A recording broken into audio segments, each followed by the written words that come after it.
So random variable. What is this random variable? So random variable, it is belongs to probability theory only.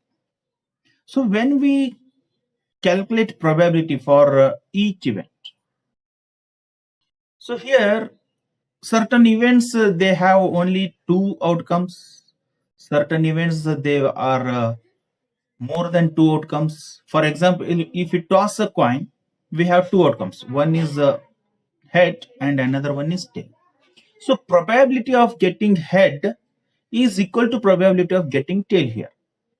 So that is probability is 0.5 for both. Okay. And probability of getting number 2 when we throw a die is 0.33 sorry 1 by 6. 1 divided by 6 is the probability of getting number 2 when we throw a die. That means here total 6 outcomes we get. Total 6 outcomes. 1 to 6 numbers. Any of these number we may get, and probability assigned to each outcome is 1 divided by 6 here. But when we repeat the events, so instead of one coin, if you toss two coins, or if you toss coins one after one, and knowing the result, so here we get we try to assign a variables to the events here by catching any one event. So when we toss a coin, no one need both outcomes here. One party. So in a cricket match, you all know that they toss the coin and they decide whom to give chance to elect, either batting or bowling.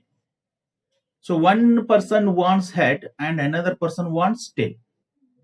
So assuming that what result I am expecting here, so we'll assign a variable to that. If you take the same example of coin only, now I am tossing a coin. So if head appears, I am at a beneficial side. If it is a cricket match, then I get a chance to elect whether fielding or batting, whatever. Or else in a betting, if I playing a betting, then I may get money when I get a head. So here assigning variables to that. So it if head appears, I will assign number 1 to it. If it doesn't appear, I don't want that. So I will assign 0 number to that. That is outcome of tossing a coin. Tossing coin. So head and tail.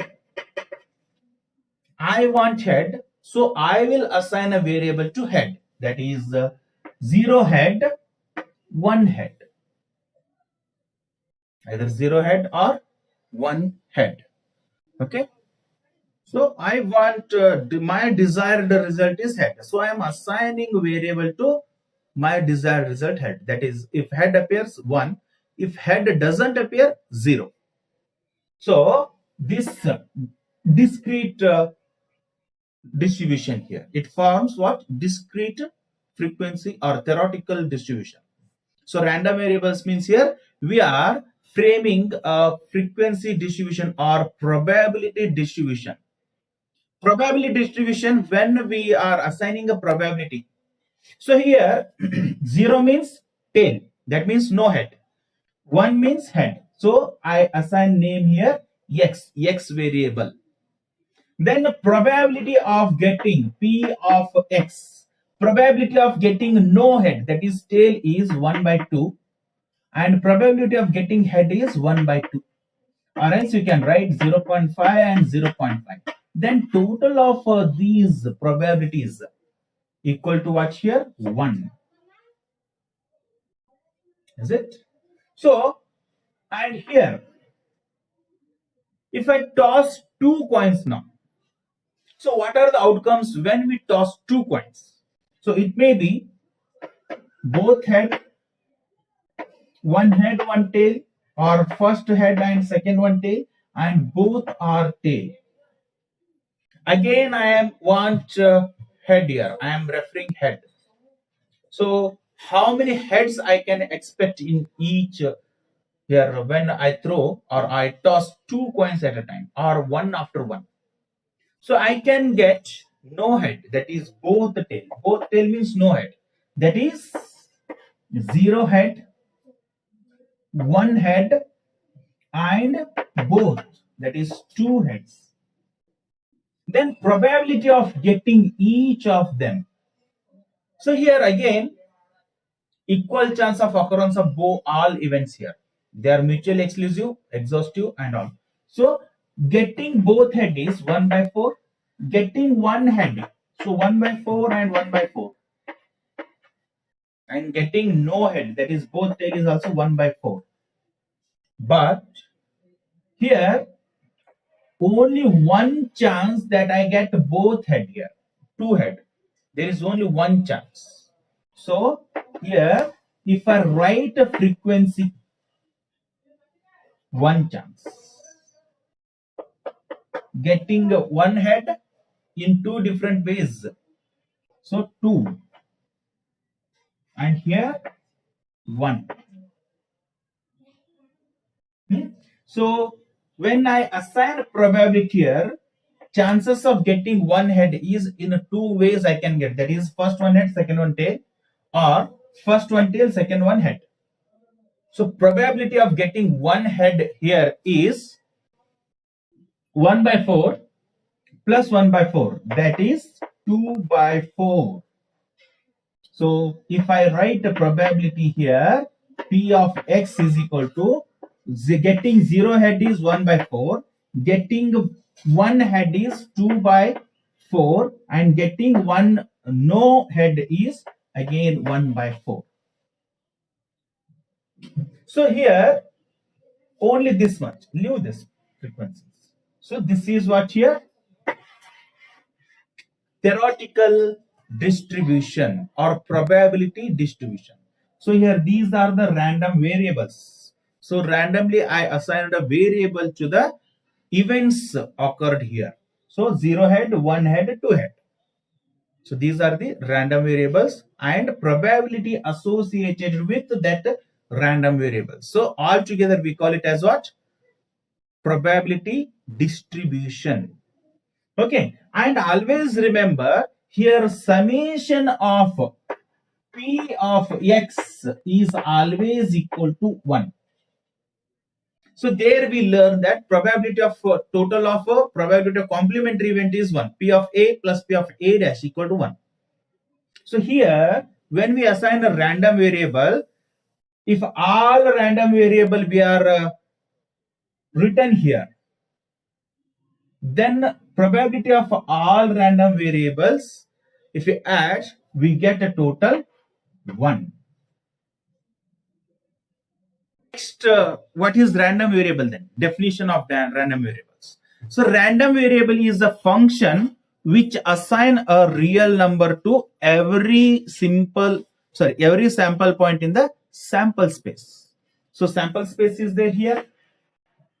So to every single sample here, assigning a real number is what? Random variable.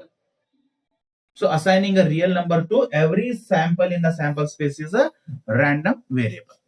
Now types of random variable. So we can make here two different types of random variable. One is discrete random variable and continuous random variable. So discrete random variables means 0, 1, 2, assigning real number. Exactly. Result, what we want, that we get. Number of head appears. 0 head, 1 head, 2 head. But when certain events, they take range here, classes. So already we learned in fifth chapter or third chapter, framing probability distribution, frequency distribution. There we learned discrete frequency distribution and continuous frequency distribution. So discrete frequency distribution, where discrete variable is one which assumes exactly one certain figure, okay, which doesn't take other things. Continuous means which assumes all possible values. For example, height of the student. So height of the student may vary from 5 feet to 6 feet. 12 inches are there. So it assumes any here. Or if height is measured in terms of centimeters, then it may assume even millimeters, half centimeters, everything. So such events are what they are continuous. So here also in theoretical distribution or probability distribution, so we can form variables, discrete also, or maybe continuous random variables also for certain event. For certain event which assumes all possible outcomes. So there we write continuous random variables, or that means class interval we write there. Okay, and even for the random variable we can frame bivariate frequency or the theoretical distribution here. Okay, that also we learn. Now first come to theoretical random variable. So theoretical random variable, a random variable x which takes the specific values of x1, x2, x3, specific values of x1, x2, x3 till xn with respective probabilities of p1, p2, p3. So here x1, x2, x3, which assumes exactly probabilities p1, p2, p3.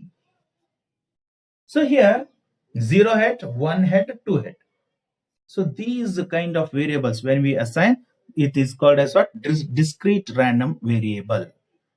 Okay, and continuous random variable, where random variable which assumes all possible values in its range is called continuous random variable.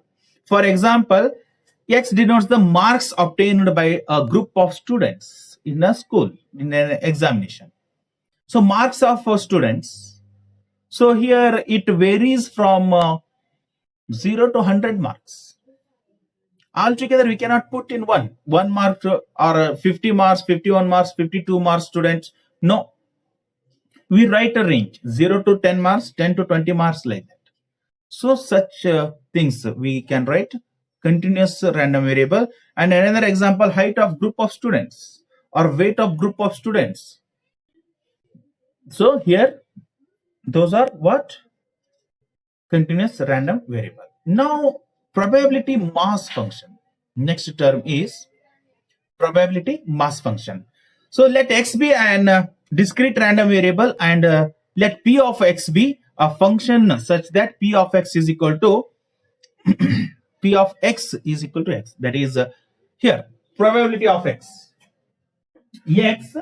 and probability associated with that x. So p of x is equal to, that is p of x is equal to x. Then probability of certain function to get that. So we have a formula, that is a p of x is equal to m divided by n. So like that, here by certain function we can get that probability here. So that function is denoted by p of x is equal to p of x is equal to x. So here that function, here p of x is called what? Probability mass function. So in probability chapter we got only one formula, that is m divided by n. Or in priori method we write that as n of a divided by n of s. So number of favorable outcomes of an event divided by number of exhaustive cases or cases in sample space. So here when we are repeating events or taking more than 1 coin, 2 coin or 5 coin, or randomly we are throwing uncountable number of times, then we cannot use this formula here. Based on the events, based on the nature of occurrence of the events, the functions will vary here, or even different persons will give their own formulas, which we are going to learn in the second year. Many persons have given their own functions here. Bernoulli, he has given a two different kind of formula for two different kind of events. It is called as Bernoulli distribution, and another is called as binomial distribution. Then another person by name Poisson, he has given his own function. And next, normal distribution is there, hypergeometric distribution, chi-square distribution. So many distributions are there which uses different formulas, different functions of probability here. So here there is no one fixed formula, that is m by n. It depends on the nature of variables and nature of occurrence of that event. Okay, that is called as what here? When it is the function is assigned to a discrete random variable, it is called as what? Probability mass function. Because it assumes only one exact value and we are calculating probability for that particular value. So zero head. So probability of getting zero head is 1 by 4. It is fixed. It doesn't change at all. So calculating probability for that event is called as what here? Probability mass function. And here probability of that function will be it should be satisfied by certain conditions. What are those conditions here? Always probability should be greater than or equal to 0 for all x values. Okay, so that is p of x must be greater than or equal to 0. That means no probability will be less than 0, which already we learned in probability chapter. So probability of x lies in between 0 and 1. Okay, and second condition is, it is very important, that is the sum total of all the possible random variables probability, it must be equal to 1. That is summation of p of x must be 1. Probability may be 0 for any one random variable, but when we add up all the probabilities of all the random variables, it must be equal to 1. If these two conditions satisfied, then we assume that the probability function is correct here. Okay, for what? Discrete random variables. Then when it comes to continuous random variables, so continuous random variables, here it will be, for example, marks of student 10 to 35, 35 to 50, 50 to 60, 60 to 75, 75 to 100. So different kinds of group we have. Okay, so here when we have a group, here we don't get here functions of calculating probability which is denoted by p of x. No, here we calculate, here let x be a continuous random variable taking values in the interval of a and b, that is interval, upper limit and lower limit. It has a limits here, it has a intervals. Then function of x, that is f of x, f of x, their probability of x, p of x. Here continuous distribution f of x, function of x is said to be the probability density function. For discrete random variable, probability mass function, and for continuous variable, probability density function of the continuous random variable x if it satisfies the again certain conditions, where f of x must be greater than or equal to 0. So again here function of, if we calculate any probability by using a function of x here, it must be either 0 or more than 0. Okay, for all the intervals, then for two distinct numbers, suppose we take c and d in an interval a and b here, that is 10 to 35 I have taken. If I want a probability for any in between them, if suppose 15 to 20, then it must be x must be in between both, that is p of c is less than x, x is less than d. In between a and b, I am taking two terms now. Okay, then the area under these two values, suppose here 10 to 15. So last year in graph chapter we learned framing a frequency curve. If you draw a curve, so suppose here 0, 10, 20, 30, 40, 50, like that we take class interval on x-axis, and along the y-axis we take the frequency. But here, by taking the probabilities, if we draw a probability curve, okay, it is not a frequency curve here, it is a probability curve. Okay, this curve. So suppose 10 to 35 is a class interval, and in that if you take any two values randomly, suppose 15 to 20 or 15 to 25, that means here in this gap it covers certain area. That gap covers certain area, that means certain frequencies or certain probabilities it covers. Okay, so here area under the probability curve between the ordinates at x is equal to c and x is equal to d. That means in between the probability function of these two values here it covers. And last one, total area under the curve. The total area under this curve is equal to 1. Their sum of total of all the probabilities is equal to 1. Here also sum of all the total of all the functions. So here f of x we write. So function of x, whatever value we get, the total of these functions is equal to x. Sorry, 1. But we don't write that. Instead of that, we say we draw a curve and total area under this curve is equal to 1. Considering that, we estimate here the area. Any area we consider and we give a value to it. So if here I want 15 to 25, so whatever value is there at 15 and whatever value is there at 20 here, that is a frequency probability, sorry, f of x, that it covers that much same area only. Whenever you take any variable, any changes here you make, it will be remain same. Okay, so these are the conditions, it must be satisfied. If it is satisfied, then we say probability density function f of x is right.